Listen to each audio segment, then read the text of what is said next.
Cursed by the old gods in Bethany, we are 5 immortals doomed to roam the galaxy until we complete our 1001 tasks.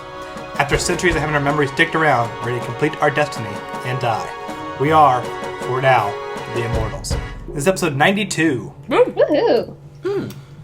Boy, this will be a good one, guys. It is. I feel it. It's a really good list. Yeah. $1 billion list here. It's good stuff.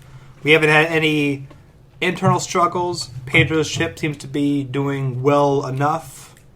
You know. Have you guys had any complaints lately about the maintenance of the ship? Honestly, things have been okay. Damn right. My only issue is, like, all of the LaCroix in my fridge is coconut flavored. And I don't mind coconut flavor, but it's getting kind of tiring. I'm not a fan of it, so that's why I kind of just keep putting that in your room. When we get like a mix pack, I just put it back in the captain's deck. Okay.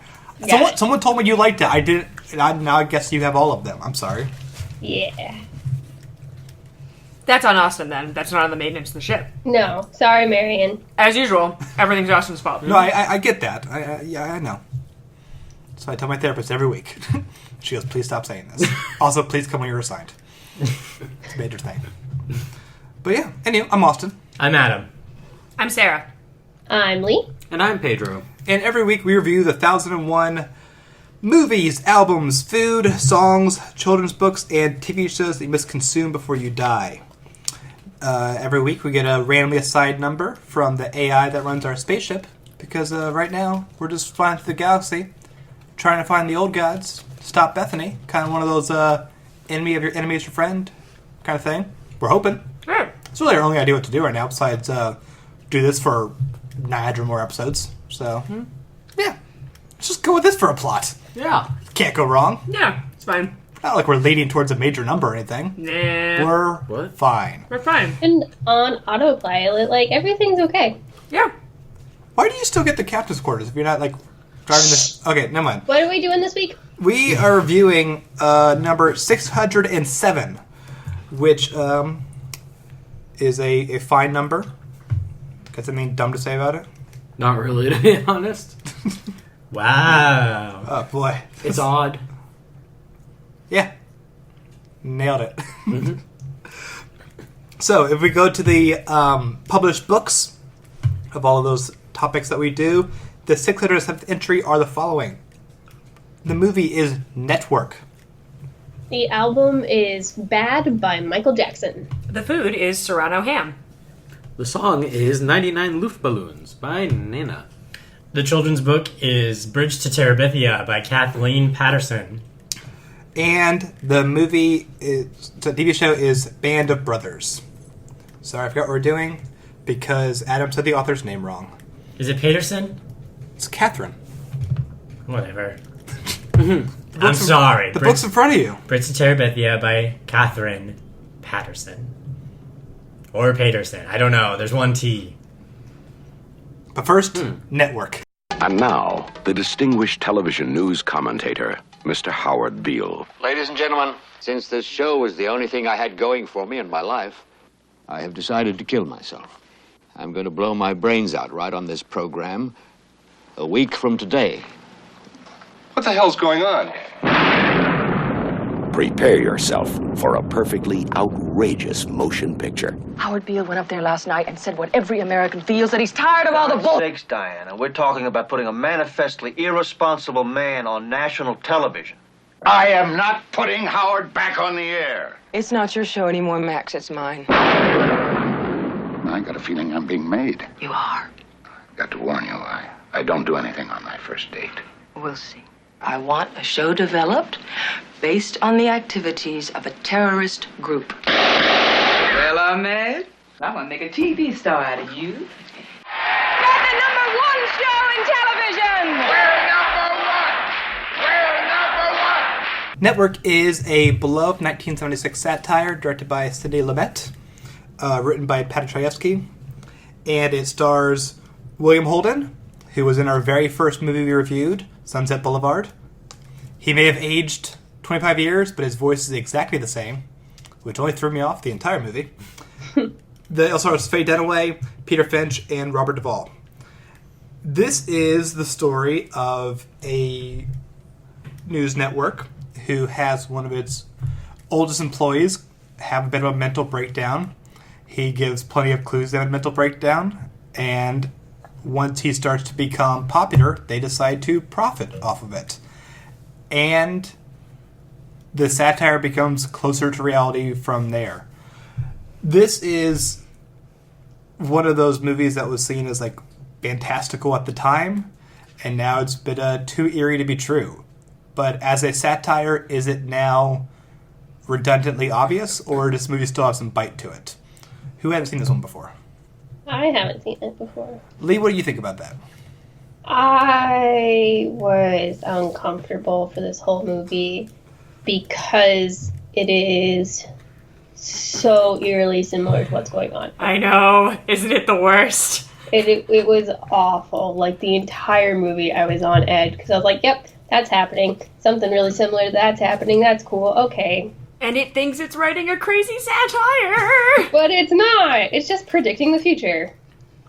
Well, how would you say that this situation is similar to now? For those who haven't seen the movie.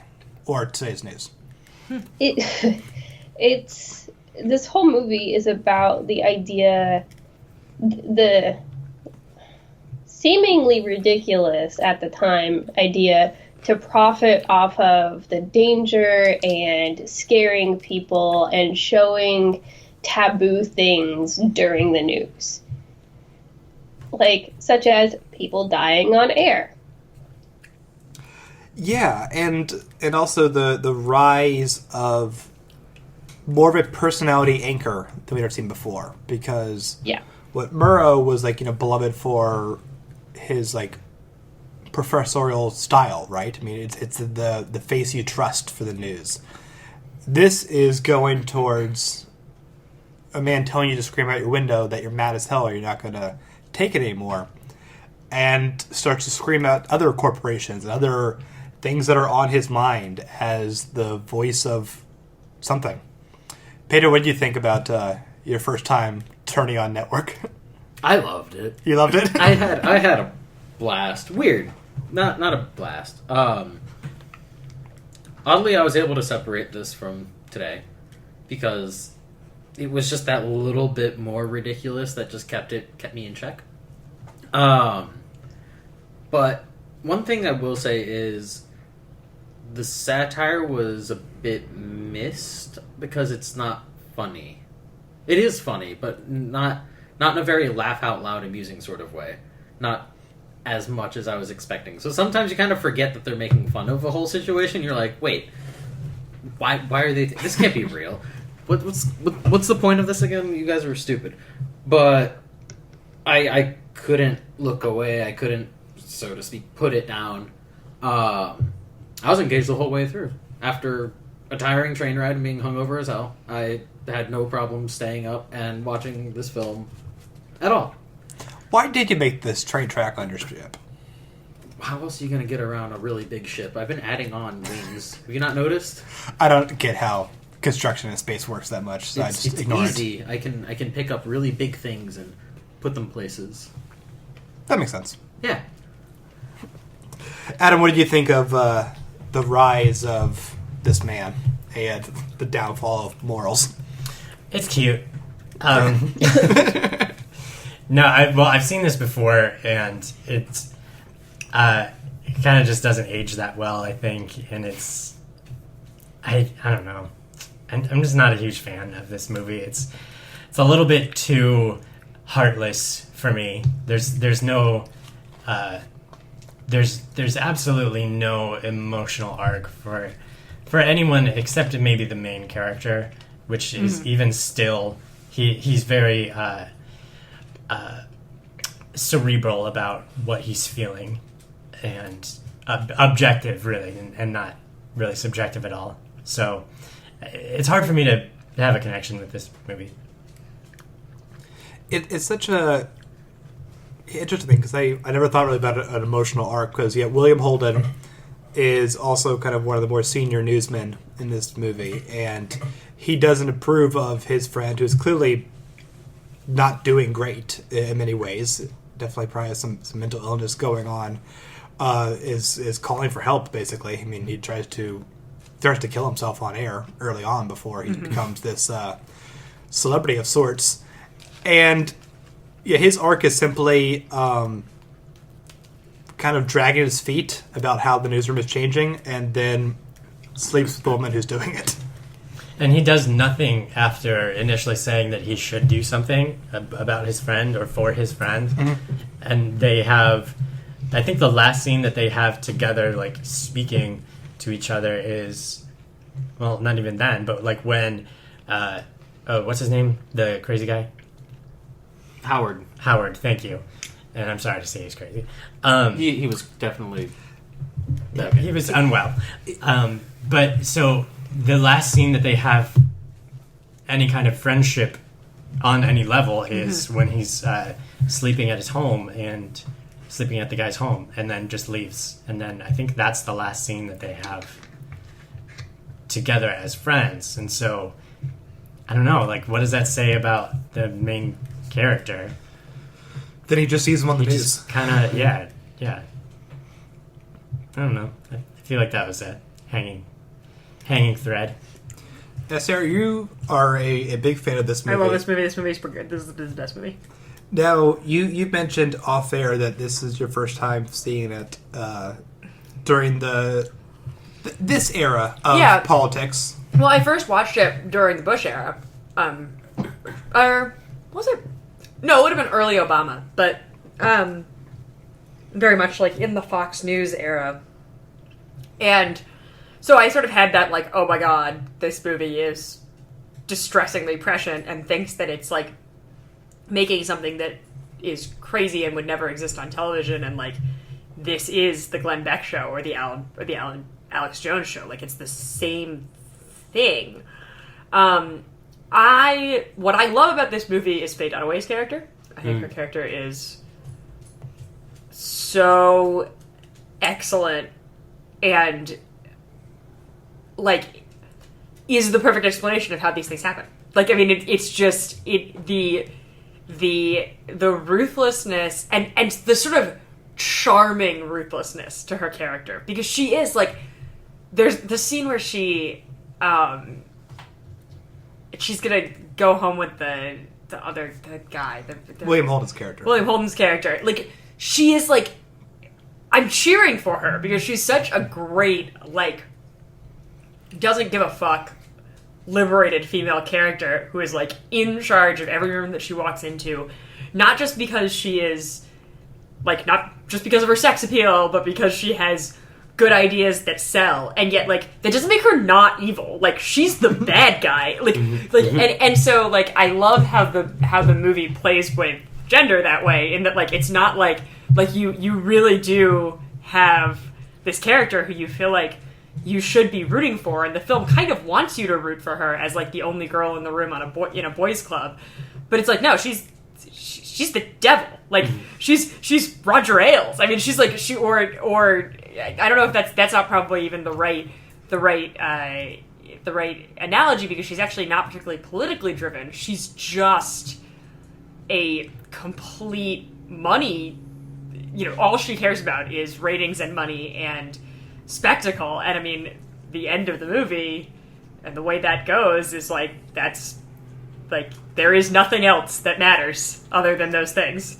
Well, and that's the curious thing, because the movie seems to keep looking at people who are in power, and I think the other factor of she's not just the only woman in the room, she's often the only young person in the room. She has the biggest age difference between everybody.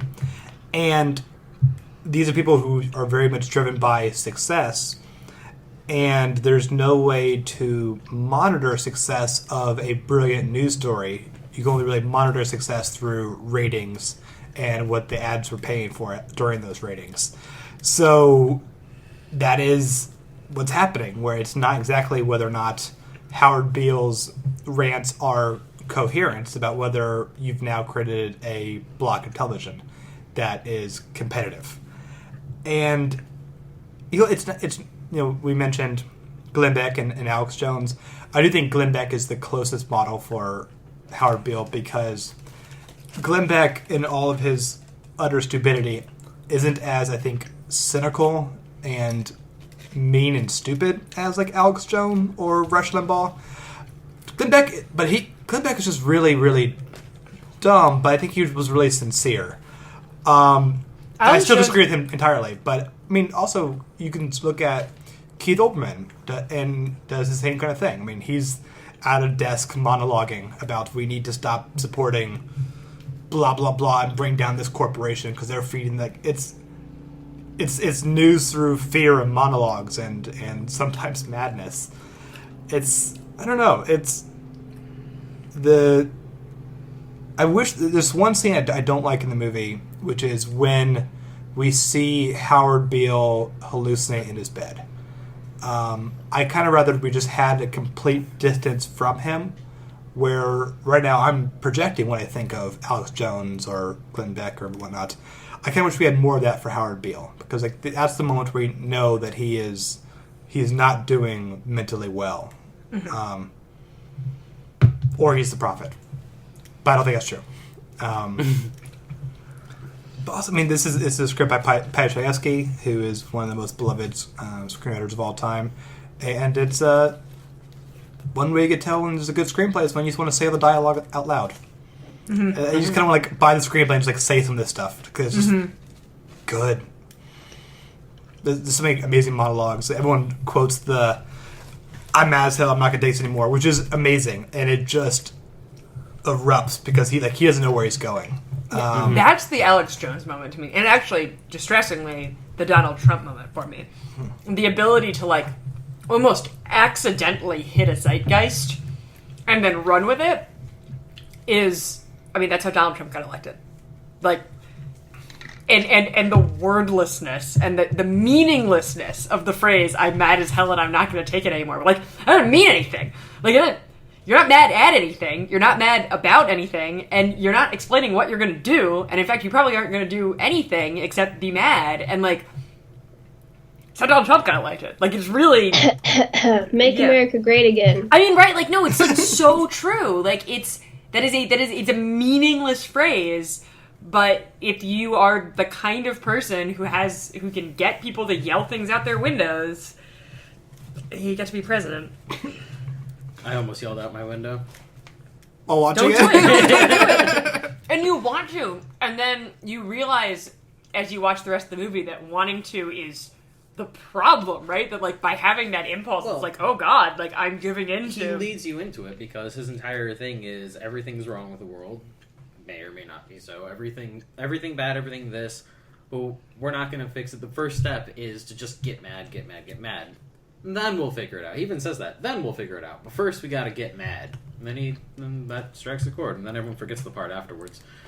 I feel like this movie followed a very similar arc to A Face in the Crowd. Yes. And that's... I thought about that movie a lot while watching Network.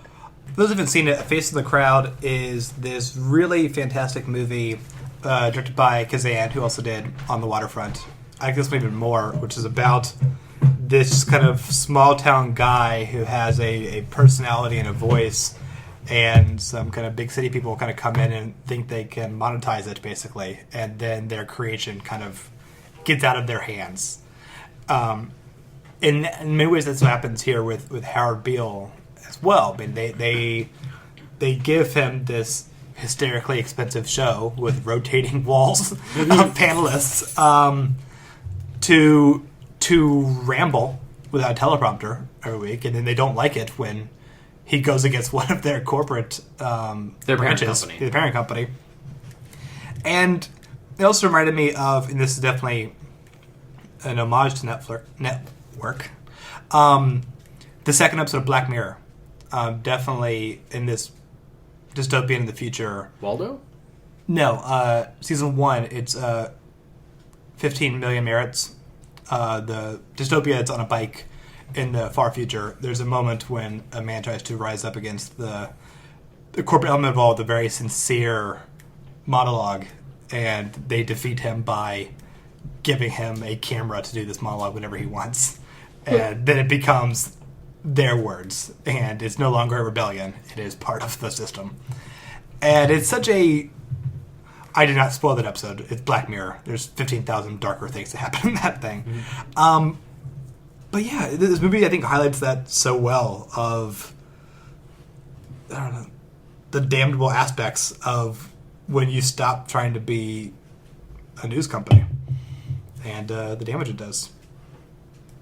Someone else talk. Because I'm now monologuing. Please don't let this happen.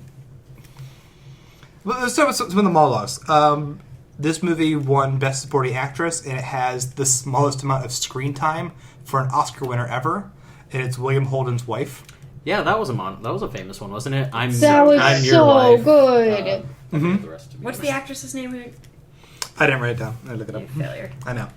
I was watching because I knew that trivia, and she silently looks for Howard Beale, who's not in the house, and then she does that monologue. Someone talk about that. Lee, you just expressed a lot of appreciation for it. It was so good because, and I think part of it is because she's such a background character and she's only like mentioned in things like that. She has such little screen time, and then when she is on screen, she brings more drama and more emotion into her one little scene than I've seen in lots of other movies. Like, I'm not even joking. When I saw that scene, I was like, damn, everybody was going for their Oscar in this one. Not knowing she won an Oscar for that. Right. Just that speech, basically. And, I mean, she's someone who is... William Holden says, I've found someone younger that I want to be with, and she gets this monologue. And she is... really the only character completely removed from the news world. And you can see what cold decisions can do towards good people a lot. Right. As opposed to my favorite monologue, which is the most corporate guy. This head of it's Ned Beatty. He's the CEO of the holding company. And he has some notes for Howard Beale. I mean... We got to put a clip in right now, right? You have meddled with the primal forces of nature, Mr. Beale, and I won't have it. Is that clear? You think you merely stopped a business deal? That is not the case. The Arabs have taken billions of dollars out of this country, and now they must put it back. It is ebb and flow, tidal gravity. It is ecological balance. You are an old man who thinks in terms of nations and peoples. There are no nations. There are no peoples. There are no Russians. There are no Arabs. There are no third worlds. There is no West. There is only one holistic system of systems. One vast and immane, interwoven, interacting, multivariate, multinational dominion of dollars. Petrodollars, electrodollars, multi-dollars, Reichmarks, Rins, rubles, pounds, and shekels. It is the international system of currency which determines the totality of life on this planet. That is the natural order of things today. That is the atomic and subatomic and galactic structure of things today. And you have meddled with the primal forces of nature. And you will atone. Am I getting through to you, Mr. Beale? Listen to that. Right? It's good stuff. God. I love that scene so much because also Howard Beale, who at this point in the movie, just basically you just see him rambling, and you just see him sitting at the end of this table in a position typically one of power at the head of this giant boardroom table, but it's just super close-ups of his face, is like cowering. And like really intimidated by this man who's screaming at him. Well, I mean, he says, he's not well, and he says, "I have seen the face of God," and then this guy's like, "That very well may be true," but basically his whole undertone is, I am God. I am God. Right. And I've seen the you vision will of God listen to me. in the mirror. And yeah, he just completely tears down this poor man. But it was wonderful. And a lot of the big companies he mentioned are still around. Actually, I think every one of his big companies, except for, what is it, AT&T and something else that merged since then, or whatever. Anyway, it was impressive. It's true. It's almost like big corporations are making sure that they last forever. Almost through like that. regulations and things like that. What? It's almost like when they Capitalism is evil.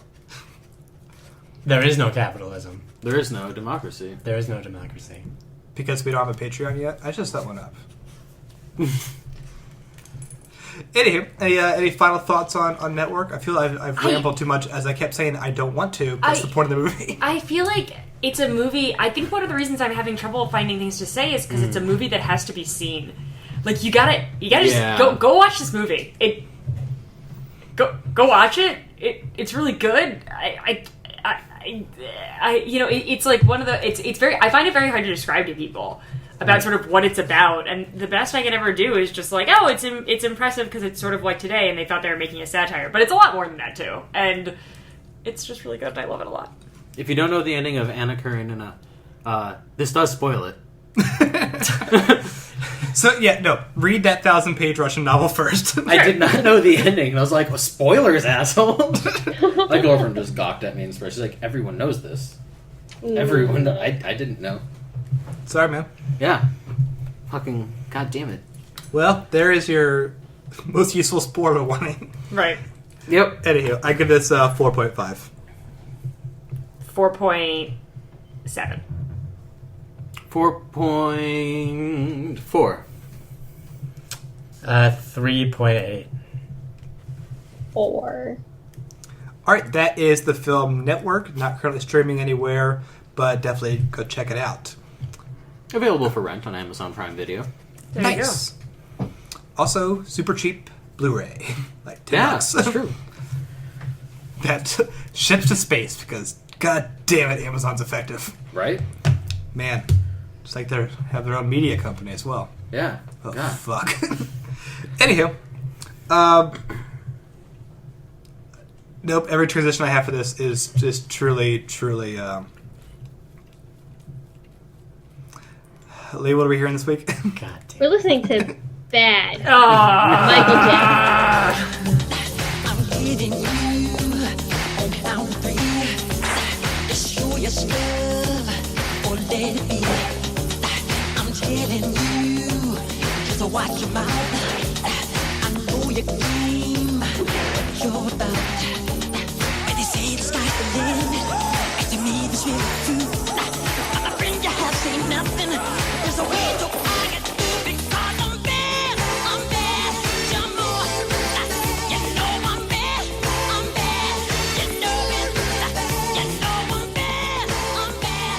Some more. Bad is Michael Jackson's 7th solo studio album. It came out in 1987, and god damn is it good. Man, it's good. Which is so ironic. Because you'd think it would be bad. This is, I think, my first time listening to a just Michael Jackson album.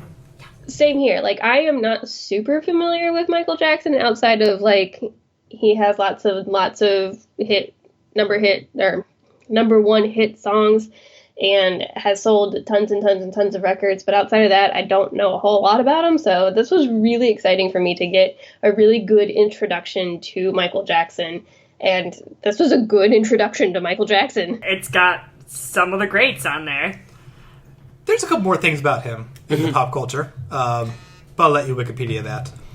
Yeah. Yeah. I'm just going to repeat Men Are Garbage. I mean, you could take the first song as a confession if you want. What's the first song, man? I'm bad. I'm bad. It's true. Like, okay, I think we saw it coming. But so this is something that I noticed that he wrote most of these songs. Yes. And they're all insanely good. Yes. They are really, really good. He really wanted to kind of have more independence on this album, so he got that. I will say as much as I like the song Bad, for some reason, there's something about it that just reminds me of Thriller every single time I hear it. That's funny. I can see it. Yeah. Like, it just sounds like a little too similar, and I don't know if it's just the structure of the song or what, but yeah. But anyway, it's a great album. It's got my favorite Michael Jackson song on it.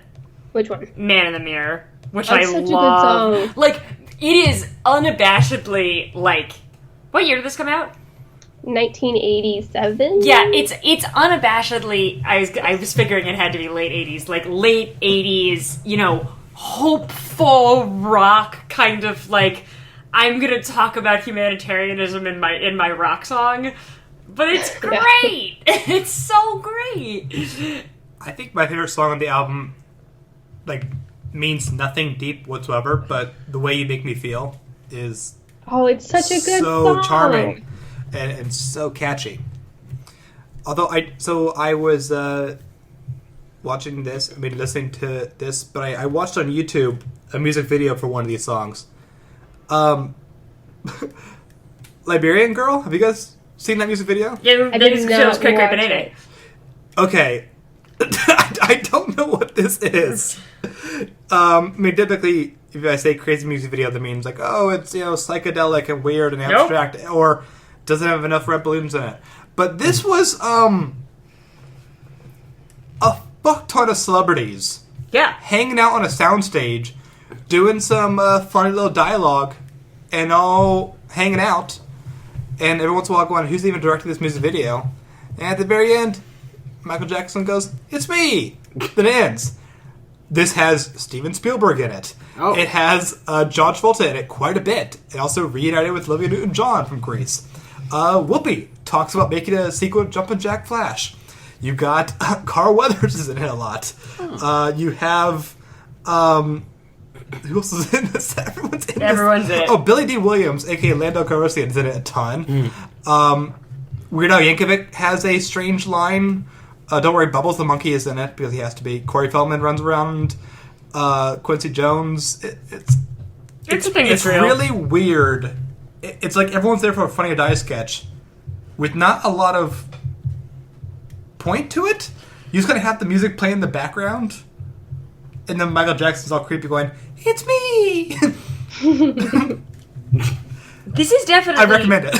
I mean, like, Lee, I know you said that you don't have as much Michael Jackson experience, right? Mm-hmm. There are much like Picasso, and I don't mean this actually to be a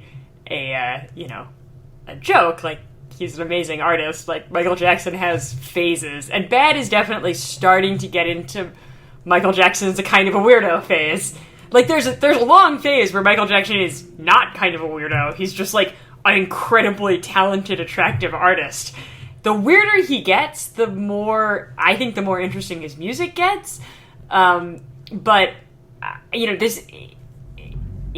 this album is it just every song is good, and his voice is perfect throughout. When you do look at the music videos, which I know aren't like totally part of the review, I mean, his dancing he's like the best dancer ever. Sorry, I have to interject music? real quick. I'm watching Liberian Girl without the music right now, and Olivia Newton-John and John Travolta just popped up, and they're talking to each other now. I told you. This is crazy. Also, even if you have the music on, it's really faint in the background. Like, you'll just hear them do dialogue. So weird. Just like Michael Jackson. It's like you got George Jefferson. Jefferson just at the very beginning looking very confused. Oh, you know what else is a great song? The Way You Make Me Feel. No one listens to me, right? I'm No. going crazy. I didn't say that. Yeah. Oh, I missed that. I also talked about the Grease reunion. And Smooth Criminal. Oh, there's so many good things on Smooth this Criminal album. is such a good song. That's probably my favorite song on this album. Yeah, it's an amazing song. Everything is great about Michael Jackson except the things that are not great, but everything musical that is about Michael Jackson is great. I will say I did get a little tired of his unique vocalizations that he's well known for. And it's kind of his thing. You kind of got to be in for that. Wait, his made up words? His made up words and his like little woohoo things he does. Yeah, you kind of got to be in for that if you're going to be in for a Michael Jackson album. Like, it's not bad if you're just listening to the album once, but I listened to this album 6 times today. So yeah, it's a lot. By like the second and third time, I already started getting sick of it. Hinges. I don't know, because the album is so good, but Michael Jackson is so garbage. Yeah, but this is to be fair, if you want to just like live in a time capsule, this is before Michael Jackson becomes as much of a garbage human as he later becomes. There's definitely a period of time where Michael Jackson is much less of a garbage human, and this album was made during that time. Fair enough. What? I'll give it a 4. I mean, before he started rating children. Yeah. Yeah, okay. 4.5. 4.5. We're going to have really... We have to pull the timeline for all the Polanski Allen films. Yeah. Men are garbage. Not great. Because sometimes we slaughter defenseless animals for food. Tasty! What we do have ham! Sorry, Adam. That's alright. So we have ham, and then we also have more ham. So the ham for this week... the ham for this week is jamón serrano, which is wonderful Spanish ham that I got that we can eat now that is in this package. But I also got, because it was there at the same place, jamón ibérico from a couple weeks ago. So we can bonus henge that and compare them, because they're 2 different kinds of Spanish hams. Woo! See, I did not know that Sarah had talked to Marion and got 2 kinds of ham. Ham! Because I had brought a ham for comparison as well. Okay. Because sometimes it's hard, especially with ham, to kind of know how to ham better than others. So I saw in the back of the spaceship these Lunchables. No! Put it away! And this has ham and cheddar. I hate you! No! I got enough for everybody. No! Oh my god, he actually has Lunchables! Oh my god, the dog really wants the ham. So now we can compare Serrano ham. No, we're not eating the Lunchables other ham. I'll eat the Lunchables and Lunchable ham. Also, I got a lot of Serrano ham, so everyone get excited. This is the Serrano, and that's the Iberico. This is like loin. Yeah, this is fancy Iberico. I think the Iberico is slightly spiced, so I don't know. So we'll have to discount that from our... I don't know, but this is Serrano, and everyone should eat it here. I'm gonna try a slice of Serrano. It's a piece of ham. I swear to God, Austin, if you eat that Lunchables ham, I'm leaving you. You have to compare them. No, I'm not eating it. It's a palate cleanser. That might be true. This is fucking delicious ham. This might not even be No! Put it away. I can smell it, and it makes it worse. Put it over there. No. Monster. Oh my god, this ham is so good. This ham is so good. This is the best ham ever, though. This is really good. This is the Serrano ham. Yes, it's all there, because now we have 3 hams on the table. So now No, we have 2 hams on the table. The audience needs to know which ones you're eating. Serrano ham. This is really good. Yeah, it is. It's a spot. Yeah, it really does. Also, I got more of it than I intended to, so everybody eat ham. You gotta eat it with a touch of olive oil on some good European bread. How would you describe it's very this ham, though? It's very streaky, which is what I like in my ham, but it's it's like thin cut, like charcuterie ham, but not smoked. It's not smoked. And that's what I'm noticing right now. It's and it's not. There's not a typical like honey taste to it. Because there's no honey in it. That's probably it. And it, the way it breaks, it sort of the meat part of it that isn't fatty breaks kind of like paper, and the fatty part of it breaks like fat, which is cool. And it tastes like wonder and joy and Spain. This is really good. It's bringing back a wow. It's fucking delicious. Actually. Why is that? Because I lived in Spain for a year. Oh, yeah. This tastes like exactly like... Yeah, this is real. Yeah. It's real. Yeah, it's the actual it's real Serrano. So there's kind of a cliche it's that's so much kind of... better than American ham. Yeah, it is. It's kind of a cliche that's arisen about Spain, is that they just bombard you with ham all the time. Yes. Pedro, is that accurate? I mean, it's not accurate. A lot of times for a party, what they'll do is they'll buy the whole leg, and then most people have one of those stands, and then as a party thing, they just kind of serve yourself ham whenever. Is it just ham on the plate? It's not on a plate, it's on the leg. Oh, so there's leg just going around. No, you slice it off. There's a big thing, a big stand, the leg is placed there. Yeah. Well, no, not like in a Euro shop, like in a deli. Yeah, there you More go. like a deli slicer, kind of. Like in if you go Euro into shop? the cold cut section, a lot of times you'll see the big pork thigh just hanging out up there. Like, that's what they sliced that thinly. We had one at work. For some reason, someone just brought one. We feasted on that for like a month. The just like every once in a while. Really different. I'm really cut off a slice of leg and eat it. So we're doing Southern ham? Yes. The jamón ibérico. Now, it does have a little bit of spice to it, but honestly not very much. So you can basically just taste the ham. Lee, can you look up what... Is the ibérico smoked? No, it's actually... let me think. I'm gonna look up the difference because I don't actually remember. I was not intending to get both. Well, this is a little bit different. This is actually the loin. Yeah. So they cure the loin and they cut it. Oh, this is better. And serve it. But there is ibérico, which is the same as the thigh leg cut. It tastes pretty similar. I think it's honestly just one of those protected name convention type things. Or maybe it is. Yeah. It's a specific type of pig. Wait, jamón ibérico is technically a subset, it sounds like. Or Serrano is this...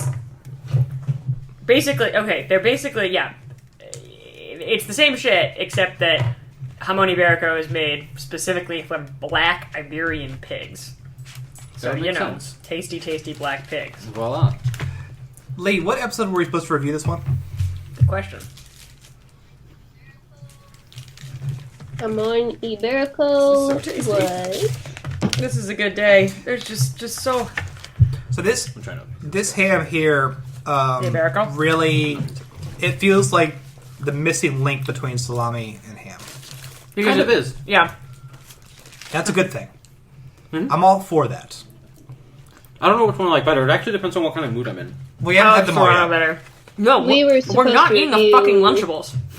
Jamón ibérico in episode 82. Cool, 82. So Pedro's now trying the Lunchable ham.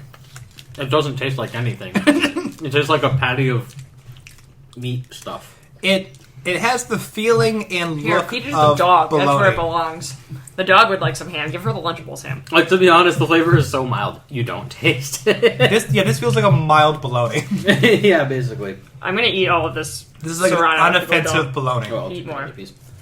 They do have... Eat it. You can get cooked ham, but that's what they call it. They call it cooked ham. And they're very confused by it. When I was in Spain briefly, I had a very long conversation with somebody about different types of ham. Mm-hmm. They were very confused by the American ham sandwich and what we put. Like, in part because, like, Spanish ham can't, like, you wouldn't be able, like, American ham is cut so much thicker that you just wouldn't make the same kinds of sandwiches with it. I don't know. You can get sandwiches. Like, some of my favorite sandwiches were thick cut. The French thick cut is more stuff. like this, but... So I'm going to do the dog test. And I'm going to put all three of these down on the floor. It's just going to go to the closest one. And just see which one the dog's going to go towards first. This is not going to work. She's just going to eat all of them in one bite. That's not how space works. I think you're underestimating our dog. Alright, ready? Here we go. Lunchables! That, I think, proves that it's the worst one. Lunchables! She ate them all. Good enough for dogs. No, she went right across. She went the Iberico next, and then the Serrano. Well, then we gotta repeat this test 10 times. Wynn goes, yes, please repeat this test as many times as you possibly can. So wait, our dog is she real happy. She did not go on a line then. She did. No, then I must have been mixed up about which one was next. Right? She went right in the line. Okay. Well, and but she doesn't give a fuck because she's a dog. But I put it perpendicular to her, so she went to Lunchables first, making it the worst one. I don't know about that. She's a dog. Should we review this Lunchables cheese? No, the cheese tastes sweet. No. Is that supposed to Basically, happen? having really good food before This segment is derailing. We're henging Serrano ham. It's delicious. 4.8. Yeah, I'll echo that. 4.8. 4.3. And then we're gonna henge the Iberico. 4.6.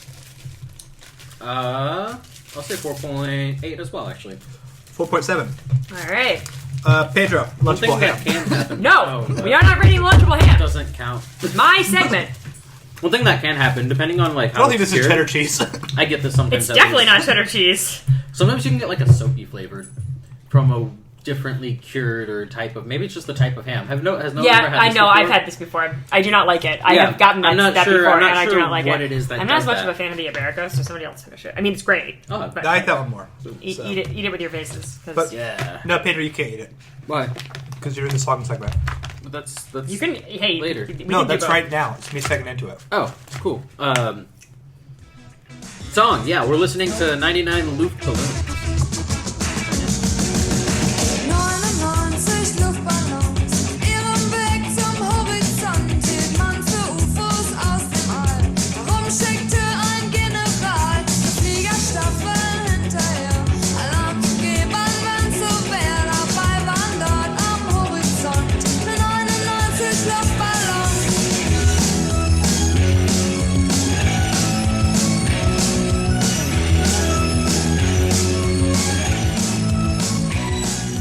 Alright. Wait, still eating ham. Why did you started this? It's true. You could have waited. I could have, but I'm done now.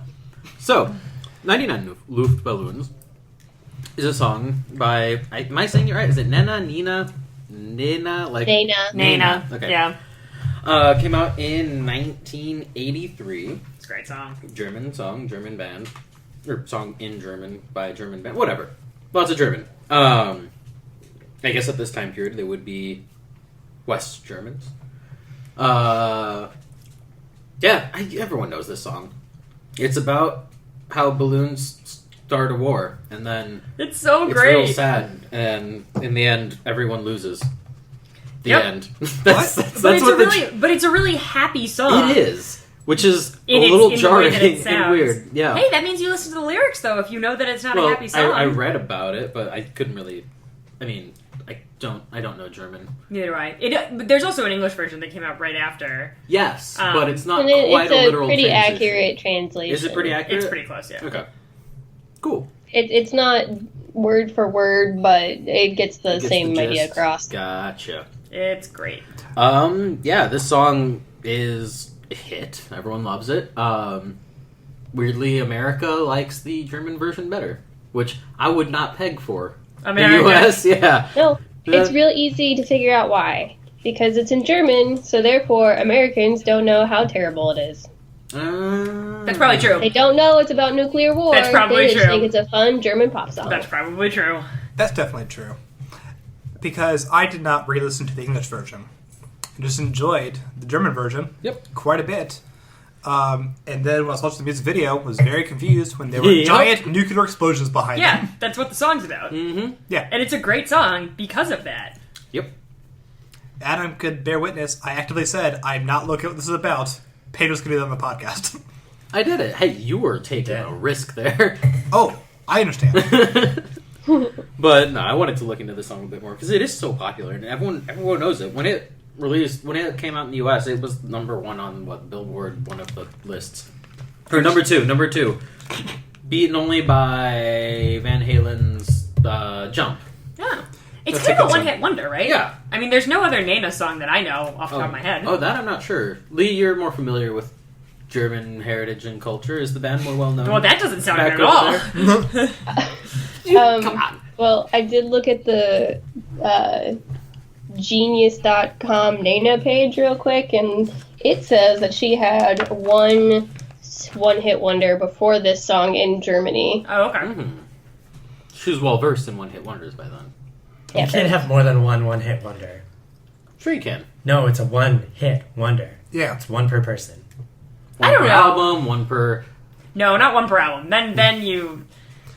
Adam, what do you think about the word like masterpiece? Should there only be one masterpiece of someone like this is someone's career? Well, I think there's if only you say the one- word "the," then There's only yes. one magnum opus, but I think there can be many masterpieces.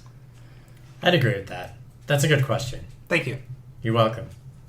Well, That's fine. what I Then this usually was say. a one hit wonder outside of Germany. or maybe Europe. It was a hit then too.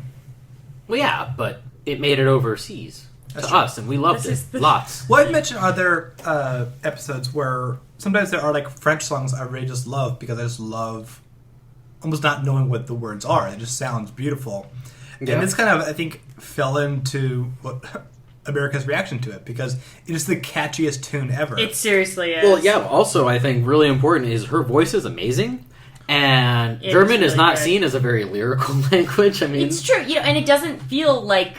I mean, and German is as a person who has sung a lot in German, German is like a genuinely difficult language to sing in because it's got a lot of consonants.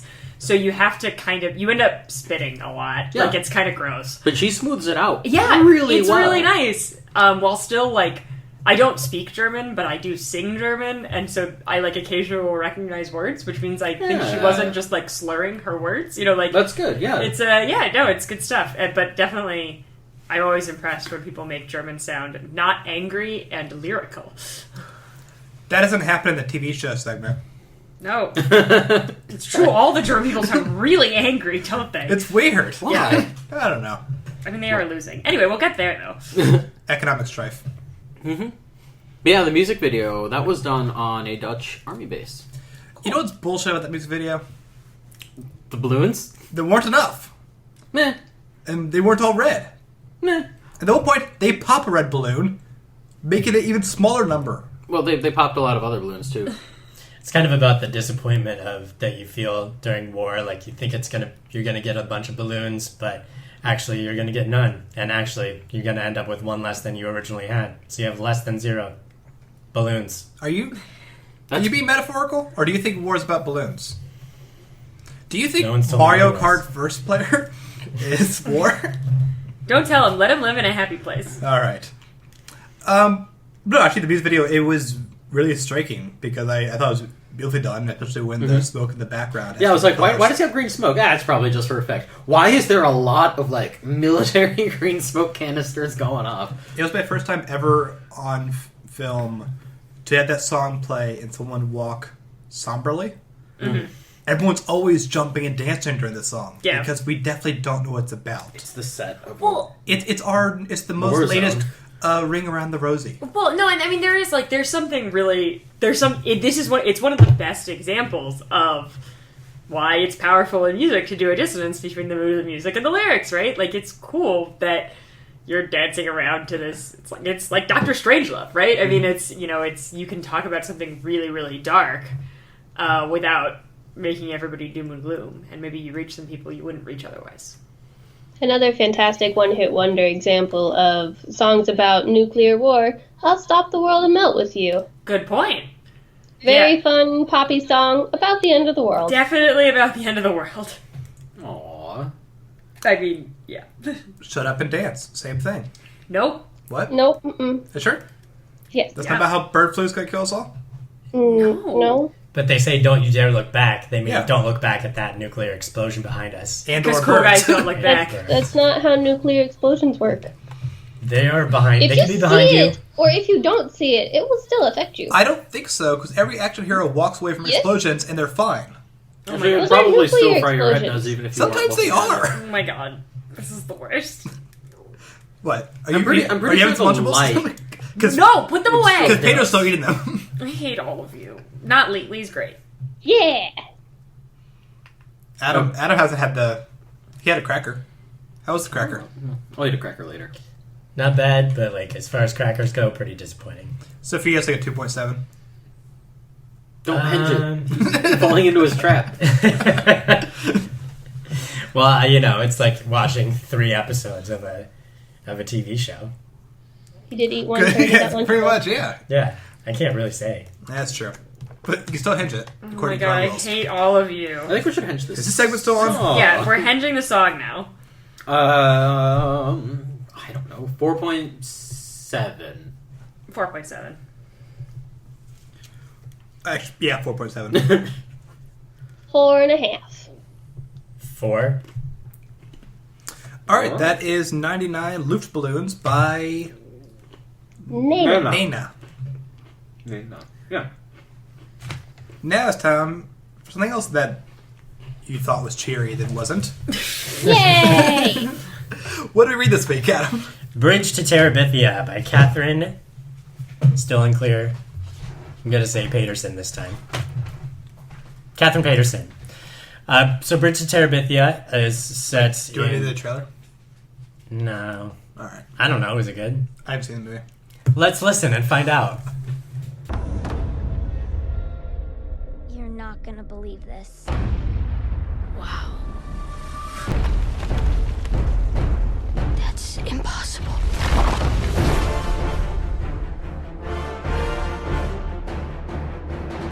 You can see the whole kingdom from up here. Look at it. What do we call this place? Terabithia. This winter, when you go looking for adventure, be prepared to find more than you ever imagined.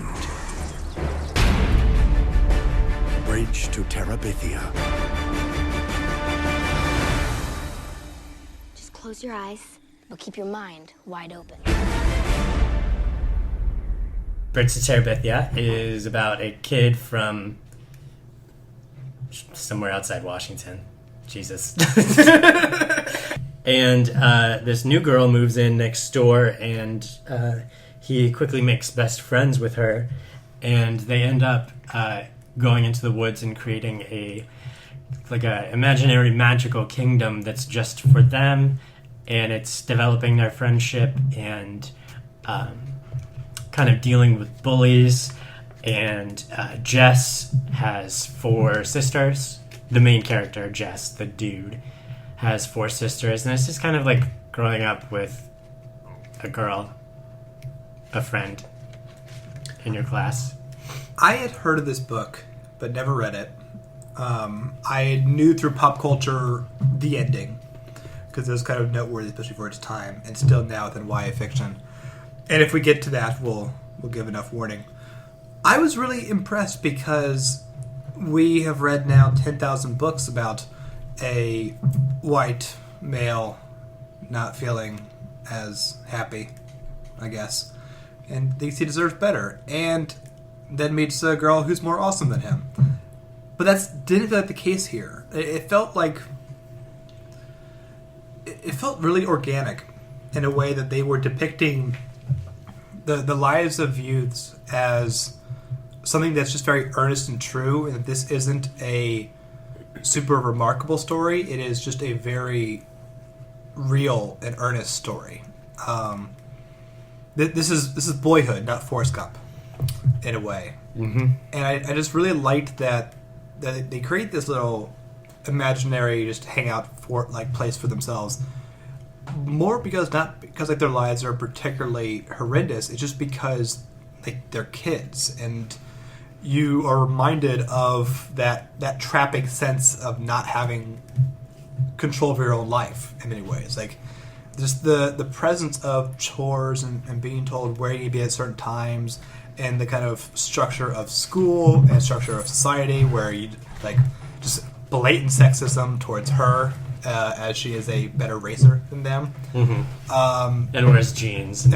Yes. What they're expected to wear, what they're expected to do. And it's really kind of understated in the book, that you kind of understand that, kids don't have their own place. They have a room in someone else's place. Mm-hmm. And I thought it was a really charming book. I thought it was really sweet.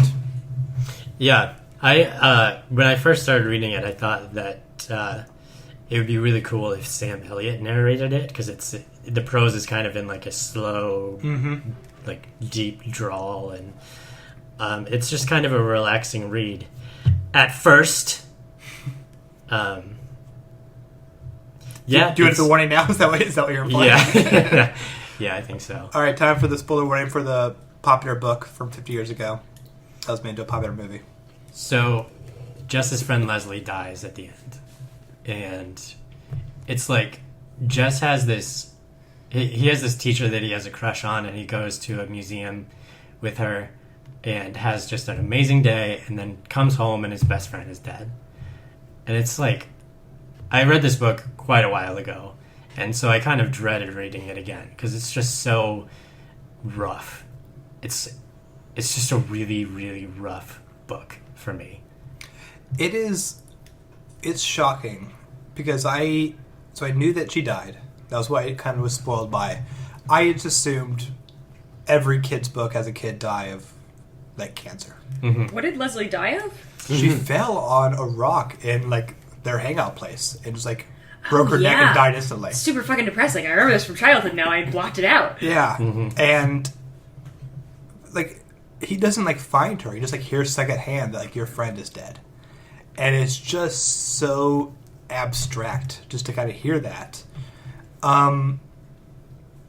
Yeah, and it's I haven't seen the movie that we put the trailer for in, but like I really hope they didn't do like CGI during Terabithia, because I think the point to me of this little fake Narnia land of theirs, I mean, they name checked Narnia a few times, is that it's still the real world.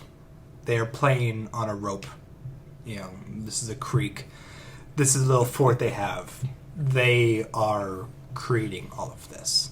And it's nice and it's sweet, but it's still... It's not a magical land. She died in it. And yeah, it's so well done. And also I was very impressed that she was never a manic pixie dream girl. She was never trying to fix him or say that you're cooler than you are. Whenever she brought up books that she's read, it just felt very earnest, not like look how quirky I am, because she's just like she tells like the story of Hamlet and whatnot just because it's a great story and they just enjoy stories. This was a really sweet book about two really sweet normal people in a good way. I feel like I keep making Adam sadder. Yeah, no, I just have a reaction to this book. I understand completely, Adam. Like I read this book as a kid, and I was one of those obnoxious kids that like read ahead in class when we were supposed to be reading out loud, and I got to that section before everybody else did. And I'm like in the 4th grade trying not to sob in the middle of class, and everybody's just looking at me like I was going crazy, and I was just like, no, trust me. And that's why you don't read ahead, Lee. Yep. What was that teacher thinking? Was that just like a psychological test to see who cries during that really chapter? True. I mean, 4th and 5th grade is when we read like the one with the dogs. I avoided all the dead dog books. Yeah. There were a bunch of dead dog books, and my brother spoiled absolutely every book that ever existed for me because he's a monster person. But that meant that he spoiled all the dead dog books, so I just didn't read them because they were dead dog books, and why would I read that? There's like 5 of them. There's so many. Yeah. I think I read them. Yeah, I know. I didn't, because my brother told me, oh yeah, the dog dies, and I was like, well, fuck that. Fair enough. In fact, he also spoiled Bridge to Terabithia to me, which I did read it as a child, but it did not have a major effect on me because I read it knowing that girl was going to die at the end because my brother spoils every book ever for me. I mean, knowing that going in, it's still so shocking and so powerful. Oh yeah, no, because like there's no like, because nowadays like especially YA fiction, they'll just milk it and like they'll hold hands in the hospital. That's not at all what happens here. It's been many, many years since I read this book, but I do remember distinctly where I had to like reread those pages a couple of times because at that age, like, and the language that they use was so it was kind of abstract. So they didn't. I felt as a kid reading this that they didn't really come out and say Leslie's dead. Like they might have, and I might just be misremembering it, but I just remember like I had to reread those pages a couple of times because of it. If I remember, it's like one of the sisters tells him your friend is dead, and ends the chapter. Like the next page, you learn what happened. I guess. Mm-hmm. Okay. But still, like, yeah, it's I don't know. Yeah, it's really good. I'm glad I finally got around to reading this one, and it has. There's so much more to the book. It's not a twist kind of thing. The book still continues on for another chapter or two, but it is it's just such an important book about like the relationships you have with and the connections you have with people. This isn't a romantic book necessarily. It's just a growing up book, and honestly, after the chapters after she dies, it's so like the writing I think is so subtle about Jess's reaction to it, and he does have some like outbursts, but they're all based in like it feels genuine, and Miss Patterson does a really good job with like really making it feel like something has been lost. That's very important, not just like a person, but like everything that she stood for, and everything that she had like helped Jess to like discover about himself. And yeah, it's good. It's a good book. I think we all want to stop talking about this book. Yeah. Adam, how many henges do you give it? 4.6. I'll give it a 4.4. That is Bridge to Terabithia by Catherine Patterson. Definitely check it out. Short book, but really, really good. Let's talk about something happy, Austin. Oh, cool. Have you guys seen this HBO miniseries called Band of Brothers? Private Picante, have you been blousing your trousers over your boots like a paratrooper? No, sir. That explains the creases at the bottom. No excuse, sir. Volunteering for the parachute infantry is one thing, Picante, but you've got a long way to prove that you belong here. Your weekend pass is revoked. Name? Lord George. Dirt in the rear sight aperture. Pass revoked. When did you sew on these chevrons, Sergeant Lipton? Yesterday, sir. Long enough to notice this. Revoked. Sir. Name? Malarkey. Donald G. Malarkey. Malarkey's slang for bullshit, isn't it? Yes, sir. Rust on the butt plate hinge spring, Private. Bullshit. Revoked. Name? Leibgard Joseph D. Shutt. Rusty bayonet, Leibgard. You want to kill Germans? Yes, sir. Not with this. I wouldn't take this rusty piece of shit to war, and I will not take you to war in your condition. Now, thanks to these men and their infractions, every man in the company who had a weekend pass has lost it. Change into your PT gear. We're running Currahee. Second platoon, fall out. We have 2 minutes. Orders changed! Get up! Lectures are canceled! Easy Company is running up Curry! Move! Move! 3 miles up, 3 miles down. Hi-yo, Silver! Let's go, let's go! You're a washout, Private Hoobler! You should pack up those ears and go home! Looks like Gordon, son! Aren't you, Gordon? You finished? You do not deserve to get your wing! Private Randleman, you look tired! There's an ambulance waiting for you at the bottom of the hill! It can all be over right now! No more pain, no more currying, no more Captain Sobel! We pull upon the rises, we fall upon the grass. We never land upon our feet, we always hit our ass. Band of Brothers is based off a non-fiction book, I believe with the same name. Yes. Which details Easy Company as this group of men and the 101st Airborne. The men who lead them as they drop in on D-Day and keep on going till the end of the war. Yep.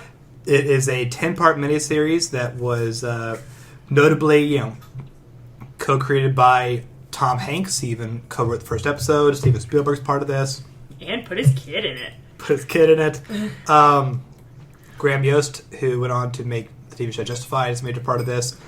It stars basically a lot of British actors who will be famous in about 5 years because they clearly filmed this in the UK and France. I mean, a lot of it is filmed on location in France and Austria. And it's kind of hard to describe plot-wise because, the main character is just Easy Company. You have Damian Lewis, who people would know as the male lead in Homeland, as their... I'm bad at every rank. I'm so bad at ranks. He's the ranking Sergeant? NCO. No. He's the ranking non-commissioned officer. And then Nix, who's the guy from Office Space, right, is the other, I think, ranking is his second in command. I think is the way it works. And then they have a rotating cast of semi-famous actors as their various, mostly blundering commissioned officers. Right, and the cast is so large, and as opposed to, they made a spiritual sequel called The Pacific, focusing on the Pacific Theater years later. That was just focusing on 3 men. This really is focusing on so many characters. Who are all white dudes and impossible to tell apart. You bet. Except when you go, is that Michael Fassbender? Holy shit, that's Michael Fassbender. Like, Simon Pegg is apparently in this. Did not notice. He was just another white dude. Andrew Scott, who will be Moriarty, like 10 years later, is the best. Basically, most British actors will look young and be wearing a helmet. And have quite good American accents, generally. And so I have seen this before. I rewatched 3 episodes and various more scenes. Sarah watches all for the first time. So I want to hear a week. Yeah, so I want to hear more about what you thought. You finished it, right? Yeah, I finished it this morning. What did you think of Beta, which I believe you said about 5 minutes in, oh, this is a dude show. It really is. And look, it was a dude experience. Like, I'm not going to take that away. Like, there were no women in Easy Company. Like, this is a male experience about male bonding, and there ain't nothing wrong with that. Like, but yeah, there are no women in this movie. This show, it's real good. It is. I did find it hard to follow because I'm bad at 2 things that I think most dudes who watch this are good at: telling dudes apart, which I think is like a thing. I don't know. I find it easier to tell women apart than dudes, whatever. And also military ranks, which I don't know anything the fuck about. And everybody's got a nickname, and ranks keep changing, and people get battlefield promotions. It's all very confusing. But it is really... It's bookended always by the reality, which is that the members of the 101st Airborne, the actual guys, who are all now in their like early 80s maybe, bookend each episode by talking about like their actual experiences, which is incredibly moving. My grandfather's a World War II vet, was a World War II vet, so it's incredibly moving, and Austin's still in the fun part with going 3 episodes in. I mean, shit gets rough. I mean, it starts at boot camp, and you have and you think, wow, this is really rough. No. I mean, they go to the Battle of the Bulge in Bastogne. Probably my favorite episode, which is I believe called Bastogne, ends with which is the Battle of the Bulge. Ends with this little.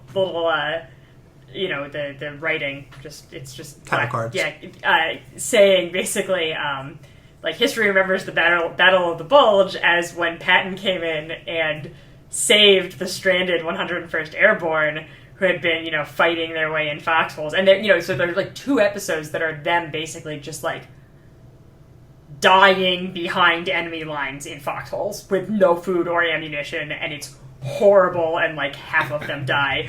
But the card at the end goes, no member of the 101st Airborne has ever said that they needed saving. And it comes up in the characters' voices in the next episode where somebody asks them in like a newsreel, how'd you feel about getting saved by General Patton? And they were like, we didn't ask to be saved. What are you talking about? And I think what's amazing is it ends, the last 2 episodes are really powerful. Because it starts at boot camp, and the first 8 episodes are very much a war that doesn't feel winnable. I mean, it was actually, we think of it as being a very, when you sort of like read the history book, a very quick, well, D-Day happened and then we won the war, and then that's not how that went. There was a lot of retreat and very unpleasant fighting as the Americans made their way into Berlin or into Germany. But the last 2 episodes, the second to last episode is called Why We Fight, which is them discovering a Nazi concentration camp and encountering a lot of Germans for the first time. And the last episode is like so good and so much, which is, and this is true, the 101st Airborne started on the beaches of Normandy and ended in what was referred to as the Eagle's Nest, which was Hitler's like summer palace in the German Alps, where like, or it wouldn't have been the Alps, but some mountain range in Germany, where basically all like Goebbels and like all of the rest of them all have these like palatial mansions in this beautiful setting, and that's where they are when they find out that the Germans surrendered. So they're just like all of these men who are like horribly battle scarred in this beautiful place suddenly with nothing to do. And like there's sort of, and you know, like some, you know, there's the war wraps up and some of them get redeployed to the Pacific and some of them go home and all that stuff, but like there's just this like this silence that last episode lets you sit in with them of like, oh, like, oh, okay, we and I mean it's just it, and then yeah, but it never flinches at the truth. It never they aren't all good men. They don't all act in a good way. They are not all, some of them are cowards. Does not paint a very good picture of commissioned officers. I don't think there's like a single, no, that's not true. There's one commissioned officer at the end who isn't a dick. Damian Lewis is No, Damian Lewis is a non-commissioned officer. Does he not that's the whole deal. Oh, right, because he got the ring at the beginning. Yeah. Yeah, so he's, so those are all the enlisted men. The commissioned officers are, like, pretty much to a man the worst. Starting with David Schwimmer in a really wonderfully done, thoroughly unlikable role as a drill sergeant with just no, like, nothing to back it up. Nothing to back up his bravado with. Just nothing. I remember when I first saw that episode. First of all, I was very amused that Ross and was doing Lewis, this. One of the best scenes in the last episode, just sorry, I interrupted you guys. Damian Lewis gets Battlefield promoted above Sobel, David Schwimmer's character, and David Schwimmer has to salute him in the end, that's good stuff. That's a good thing. David Schwimmer, I was always curious, like when I first watched it, what was the role of this? Why spend the first hour of your very like patriotic miniseries just showing such an incompetent and cruelty towards intelligence kind of guy? And then when I was rewatching part of this miniseries, I think I got it a lot more because it just needed to warn you, saying, what if this guy was in the next 9 episodes? Yeah. What would happen to Easy Company if someone like this was leading them through the hardest moments of existence? And that is, it is the show saying you have to not be an egomaniacal idiot or you're going to get these soldiers killed. Yeah, and in fact, and there are a number of other officers who come and go who do. And a number of people, and some people died because of bad decisions, and some people died because they were carrying a sack of potatoes through, like, across a field at the wrong time, and war is hell, and some people died because of karma that is deserved, because you spent the whole goddamn miniseries looking for a Luger, and that is super creepy to me when you look at dead Germans. There is a character who constantly, regularly is looking for a Luger very loudly, which is pretty funny. Then he gets killed by a Luger, as he should. Spoilers. He's one of 50 like literally all of them die. No, not really. A couple of them make it. But he looks for a Luger. The 101st did lose like 2/3 of its mag. For those who don't know, a Luger, L-U-G-E-R, is the main pistol used by Nazis. Even though I just introduced myself as Austin at the beginning of the show, I currently go by the last name Luger, L-U-G-A-R, which sounds exactly like Luger. Yep. Which, again, I don't need to look up the origin of that. I had my memory wiped. Blonde hair and blue eyes. Just because I am most famous, not for this podcast, but for being in the dictionary under the word Aryan, is... whatever. It's not a big deal. Whatever. It's not a big deal. But your last name's in Spanish. It means place. I know, which means my Google hits for, capital of Texas and place is huge. I'm so famous. So many hits. But something else I really noticed about this miniseries I think is so important is that this story should only be told in like a 10-hour format. Yeah, because agreed. With this, The Pacific, and also perhaps even my favorite of HBO's soldier miniseries, David Simon's Generation Kill, which depicts soldiers in the war in Iraq. It's very easy just to think of soldiers in their moment of heroism. Yeah. When I think the real incredible elements of a soldier is the fact that they go from D-Day and then keep going. Right. Like there is downtime, there is moments where they're confused, and they don't have the narrative laid out that we do thanks to history. They have to live with what they did yesterday and kind of keep going. Yeah. And this is going to sound dumb, but keep listening. Or turn off now, be a weird choice. But I kept thinking about John Wick during this. That is dumb. Because John Wick is a very silly action movie where John Wick is a killing machine. He is just a ninja with a gun. And that is what, ideally, training wants a soldier to be. They need a soldier to go into violent chaos where the enemy is shooting at you, and you need to shoot at them, and you need to be an unfeeling soldier, but who also cares about every man in your team, and that's impossible. John Wick is a fictional, right, yet awesome character. These men can't really be that kind of killing machine all the time, and it is heartbreaking to see them, all these kind of good people who have to kind of keep killing and keep living. And the 10-hour format really kind of brings home... ultimately, every war movie is an anti-war movie, I like to think. And this is very much praising the incredible elements that the Easy Company did. Although, I don't know. I feel so bad that any of this happened at all. I will give it what I like about this miniseries is that it plays it straight. Its message, look, it's not for everybody. If you're not interested in watching a movie, I actually don't think this is an anti-war film. I don't think it's an anti-war miniseries. It's one about how war is hard and war is hell, but you still rather they wouldn't be there. Yeah, but they have to. But it's not. Yeah, I think that actually I don't feel that it's an anti-war series. I think it's about the triumph of the human spirit. It's about people. It's about incredible courage in the face of incredible odds. But I don't think you can watch the end of it, and it's about we were right here and they were wrong, and that matters, and we fought for that. And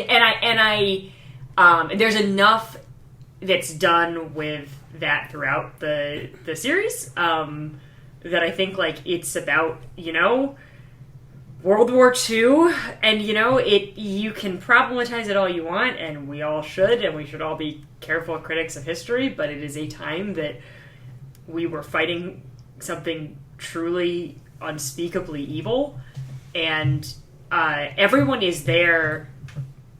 They sort of the last two episodes I think are so interesting because they are these guys who've sort of signed up or been drafted without really thinking about it. The first episode has these great clips from the older guys, the actual guys, about why they signed up specifically for the airborne, which is signing up to jump out of planes. And basically, they say, I don't know, it sounded fun, or they paid $50 more, right? And they ended up being these, so many Purple Hearts, so many people in this show break out of military hospitals and go AWOL from military hospitals to go back to their units. But it is ultimately about, if any war show or movie is in the end asking, was it worth it? This show is saying, yes, absolutely, it was worth it. These are the good guys. And again, I'm cool. I'm into that. I think you still have these are the good guys. What they did was absolutely incredible. But I think it's interesting that this miniseries is so good and there's so much action in it, but none of the action is awesome. Oh, no. Yeah. And no one gets to do anything cool. Nothing that happens in this miniseries is cool. In episode 2, they come across these Germans who were kind of prisoners of war briefly, and one of the men stops by because he recognized the German basically was in the same hometown as him, and realizes this guy isn't actually German, but he's an American with German parents who made him go back to Germany and fight in the war. And so he had to basically go through German boot camp and then fight against Americans and then like shoot at his Americans and then get kidnapped. And then a few moments later, the Americans kill all the prisoners of war. So the first German we meet in the show, it's true. Is so I think there's sympathy. And I don't think there's definitely like I want to say this is like Apocalypse Now in terms of films. There's definitely and then in the last two episodes too, there's a lot of comments about how the German soldiers are really. They're in the exact same position. The show, I think, has a very clear thesis, actually, which is that, that's true. The German soldiers were just like us, and that's horrible that we all had to shoot each other when we probably could have been best friends. But Hitler and the German officers were deeply evil. Oh, great! And we did good. And the last episode also involves all of our favorite people just looting Hitler's summer home, which, like, I don't know, maybe it's the political climate now and the reemergence of neo-Nazism, but I was like, I'm all for that. That works for me. Like, I will watch all my favorite characters steal Hitler's photo albums. Like, yeah, I'm in for this. Like, and it is, like, you get to the way that it ends specifically at this opulent, like, summer palace of all of these assholes who have basically started this war on the premise that oppressing people is good. And, like, I think the show appropriately directs its anger. And I appreciate that. I don't need all my World War II stories to be about how all war is hell. There are very few just wars, but there's a reason we were there. I have two questions kind of left. One of these is for Lee. I didn't rewatch the last 7 episodes, but does someone punch a Nazi? Oh, there's a lot of punch Nazis. Yeah. Oh, yeah. Oh, yeah. No, like, a lot. There's also a couple punched Americans who really need punching, but, yeah, there's plenty of punched Nazis. Also, have you guys seen this before? I don't know if you've rewatched it, but have you seen it before? Clips here and there, a couple episodes. I saw David Schwimmer being an asshole. I think I saw something about looting a wine cavern.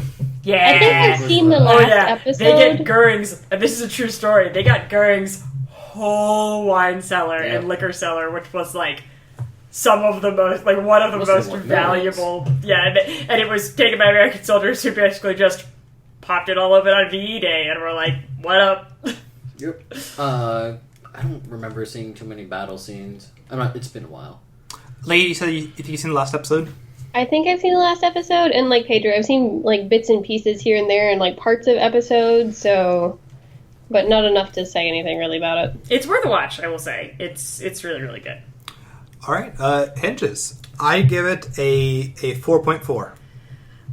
As much as I loved it, I give it a 4.1 because all the people look the same and they all have the same name and it's impossible to remember what the fuck is going on.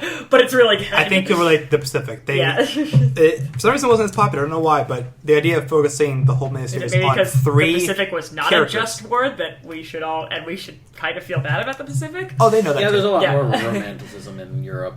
Yeah. And I think my memory of reviewing the Pacific when it came out, like, I think it handles that complication really well. And then, of course, you have David Simon doing one, so that is even more complicated. I'm sure David Simon was totally morally clear. Yep. All right, that was episode 92. Nice. Or probably known as the Ham episode. Ham! Lots of ham. John Ham. Ham! Who's shockingly, he would totally be in this now. If they made Band of Brothers now. Yeah. He would totally be an officer. Anyhow. Now it's time to get the next number. The AI hates me. You want to ask Marianne for the next number? I do it all the time. That's a lie. I don't even... It's like 5 seconds of work. Come on, guys. I do it all the time, too. This is not... What is happening? I'll do it. Hey. Okay, Lee, you can do it. You said it first. Go. Hey, Marion. Yes? Can you give us a new number? Will you give it to Austin? No. Good. Austin sucks. 648. Thanks, Marion. Ooh. Thank you. God damn it, Austin. All right, 6:48. We have. Oh, okay, sure. We're gonna review Apocalypse Now. Seriously? That's great. I'm sorry. That's great. I'm going straight from Band of Brothers to Apocalypse Now. Let's do this shit. Yeah. Can I watch Redux? Have you seen the original before? I don't know, actually.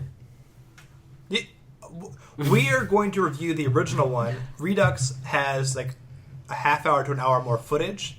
Damn. Okay, now I'm going to watch the original. I prefer the original. I've seen both versions. I prefer the original. Okay. We should review that one. But if you want to see the Playboy sequence, that's in Redux. Okay. Oh. Yeah, I'll watch the original. What else do we have? The food's salam leaf. No idea what that is, but I'll find out.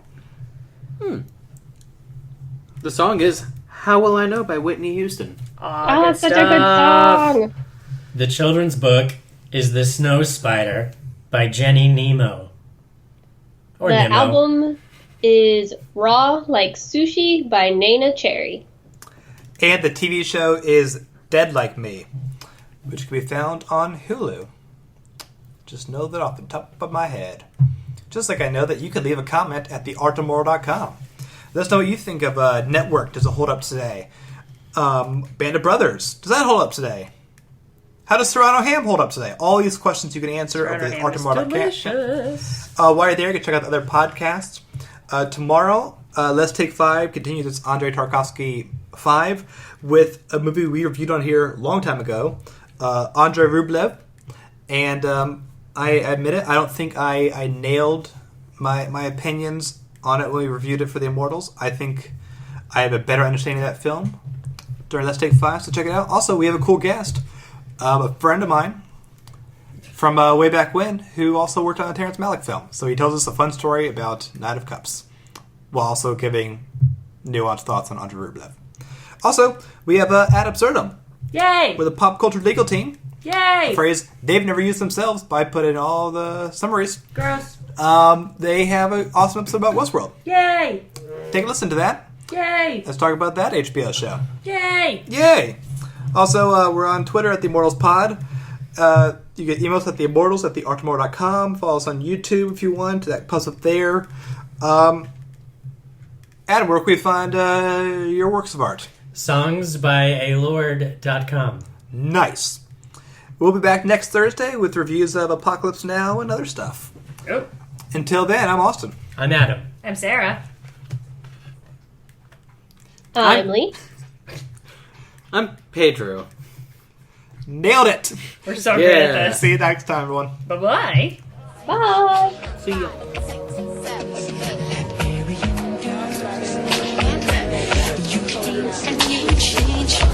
You know something, Whoopi? It'd be a blast if Michael asked me to dance. And then he went on Oprah's show the next day and told everybody that I was going to make him into another Michael Jackson. Liberian girl, you know that you came and you changed my world, just like in the movies. Two lovers in a scene, and she says, do you love me? And he says, so will his name. I love you, Liberian girl.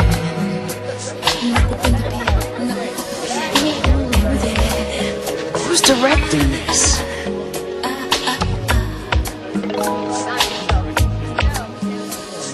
You know, even maybe we could have them rolled up with some kind of string that I could pull them up. You know, these things are kind of loose and stuff. And you know what we're supposed to be doing?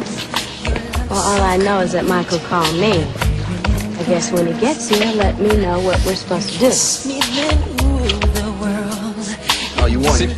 Well, hey, I'm... Hey, Mikey? No, but I think Bubbles is here. Oh, that's from the Cosby Kids. And, there's the guy in L.A. Law, see? And, there's the Incredible Hulk. And she says, do you love me? Yeah, you should see my hair in the morning before I wash it and comb it out. You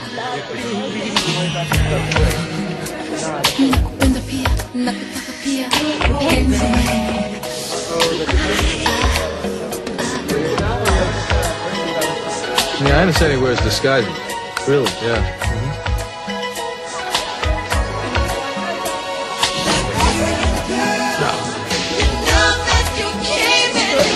think we should do the sequel to Jumpin' Jack Flash and Action Jack. All in one. Yes, call it Action Jumpin' Jack Jackson. Exactly which Michael Jackson are we talking about anyway?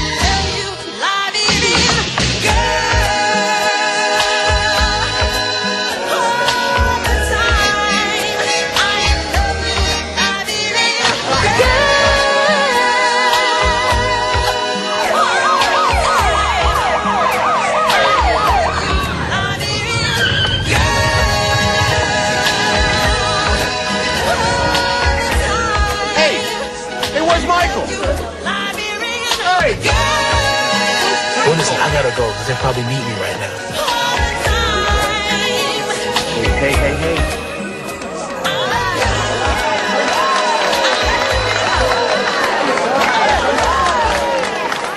Oh, Mike!